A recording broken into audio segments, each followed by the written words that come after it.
ಬೆಳಿಗ್ಗೆ ಬಹಳ shocking news ನನಗೆ ವಿಚಾರ ತಿಳಿತು.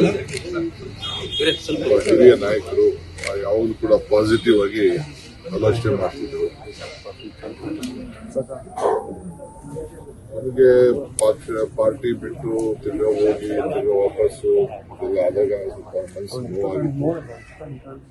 ಅವರು ಪೊಲಿಟಿಕಲ್ ಭವಿಷ್ಯದ ಬಗ್ಗೆ ಅವರು ತೀರ್ಮಾನ ಮಾಡಿದ್ದಾರೆ. ಅದು ನಾನು ಅದ್ರ ಬಗ್ಗೆ ಚರ್ಚೆ ಮಾಡುತ್ತಿಲ್ಲ. ಬಟ್ ಬಹಳ ಪ್ರೋಗ್ರೆಸಿವ್ ಲೀಡರ್ ಅವರು. ಮೊನ್ನೆ ತಾನೇ ಆ ಚೀಫ್ ಮಿನಿಸ್ಟರ್ ಹೇಳ್ತಾ ಇದ್ರು, ಆಲ್ವೇಸ್ ಎಲ್ಲದಕ್ಕೂ ನಮಗೆ ಸಹಕಾರ ಕೊಟ್ಕೊಂಡು ಕೆಲಸ ಮಾಡ್ಕೊಂಡು ಹೋಗ್ತಾ ಇದ್ದಾರೆ ಅಂತ. ವಿರೋಧ ಪಾರ್ಟಿ ಆದ್ರೂ ಕೂಡ ಒಳ್ಳೆ ರಿಸಲ್ಟ್ ಕೂಡ ತೆಗೆದುಕೊಂಡಿದ್ರು. ಇವತ್ತು ಅವರು ಒಂದು ಡೆಪ್ಟಿ ಚೀಫ್ ಮಿನಿಸ್ಟರ್.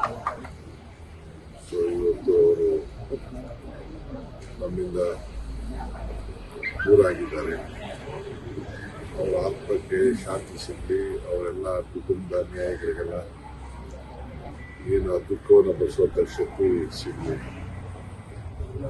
ಜೊತೆಗೆ ಇಲ್ಲೂ ಕೂಡ ಅವ್ರ ಕುಟುಂಬದವರು ನಮ್ಮ ಬೆಂಗಳೂರಿನಲ್ಲೂ ಕೂಡ ಕಂಠಸ್ಥಾನ ಬೆಳೆಸಿದ್ದಾರೆ.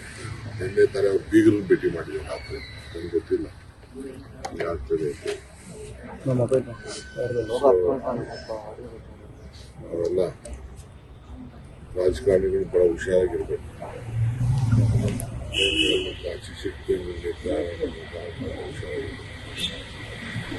ಅನೇಕ ನಾಯಕರುಗಳನ್ನು ನಾವು ಬರ್ಕೊಂಡಿದ್ದೇವೆ. ಸ್ಪೀಕರ್ ಆಗಿದ್ದವರು ಸಿದ್ಯಾರವರು, ಬಹಳ ಜನ ಅವರ ಪೈಲಟ್ ಎಲ್ಲ ಹುಷಾರಾಗಿರ್ಬೇಕು ಅಂತ ನಾನು ಭಾವಿಸ್ತೀನಿ. ತಾಂತ್ರಿಕ ದೋಷ ಅಂತಿರೋದು ನನಗೇನು ಗೊತ್ತು. ನಾನು ತಂದಿರೋ ಮೆಸೇಜ್ ಏನಿದೆ ನನಗೆ ಇಮಿಡಿಯೇಟ್ ಫೋನ್ ಮಾಡಿ ನನಗೆ ಹೇಳಿದ್ರು.